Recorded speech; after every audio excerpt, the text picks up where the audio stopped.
आजरा तालुक्यातल्या घाटकरवाडीच्या जलसंधारण विभागाच्या तलावामध्ये आज या ठिकाणी आपण बोटिंगच्या नवीन अशा पर्यटनातला एक महत्त्वपूर्ण टप्पा असणाऱ्या कामाचा शुभारंभ केला आहे। खरं तर आजऱ्यातलं घाटकरवाडी हे दोन अर्थानं ओळखलं जाते।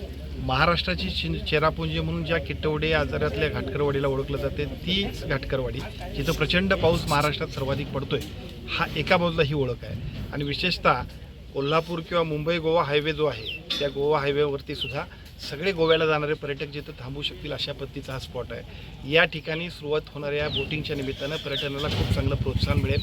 निसर्ग भरभरून देणारा निसर्ग बघायचा असेल तर घाटकरवाडी आणि या परिसरामधल्या प्रत्येक गावागावात आणि इथल्या मातीमध्ये सुद्धा त्याचा सुगंध आहे। आणि त्याच ठिकाणी पर्यटनाला प्रोत्साहन देणारं बोटिंगचं काम इथं सुरू करतोय।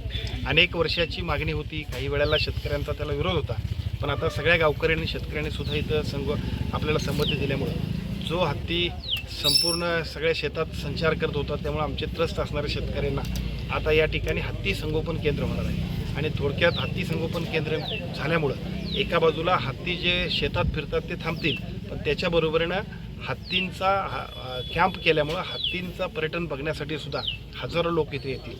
हे हत्ती पर्यटन केंद्र इकडच्या बाजूला असणारं जलसंधारण तलावातलं बोटिंग, त्यामुळं भविष्य काळामध्ये घाटकरवाडी आणि हा परिसर हा पर्यटनाचा एक मोठा स्पॉट होईल। त्याची सुरुवात आज या ठिकाणी झाली।